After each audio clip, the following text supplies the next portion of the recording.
criminal defense, you do personal injury. One that we're going to talk about is that a lot of people will not know the case more or less, but they'll know who we're talking about is the jury trial against Snoop Dogg. Oh yeah, that was interesting. In that case, my client had jumped up on stage at a Snoop Dogg concert, and Snoop Dogg and his entourage beat him up really bad. Basically, kind of stomped him out. And man, if he wasn't a big guy, he could have been killed. But he happened to be a big guy. He's about 6'5", 260, 270. And, he suffered some pretty bad injuries. And it was all caught on video because they were filming the concert, of course. Oh. And that was the cause of action that Snoop Dogg and his entourage beat him up. So we charged, assault and battery against basically Snoop Dogg and his crew. What year was that?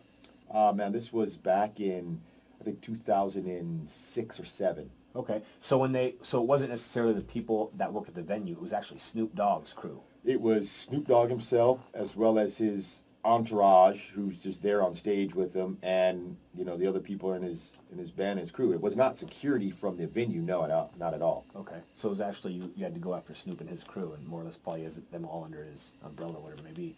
And that was a personal injury, obviously, because he jumped up. Was there any type of other stuff, assault and battery, anything that came along with that? Yeah, that's what it basically was the assault and battery. Snoop Dogg was actually involved in the fight. It wasn't really a fight, but it was a beatdown, for lack of a better term for it.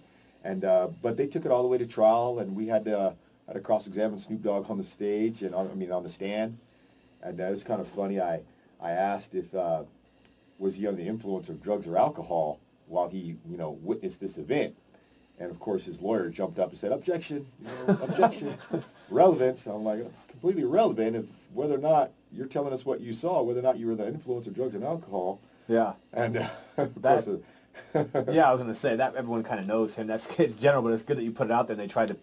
I mean, I think probably the judge even knew the answer to that, but it's good that you brought it out there and they try to chop it down. Yeah, but no hard feelings against Snoop Dogg. We actually the trial actually occurred up in Los Angeles, and so I was staying in a hotel up in Los Angeles, and Snoop Dogg was staying in the same hotel right above us.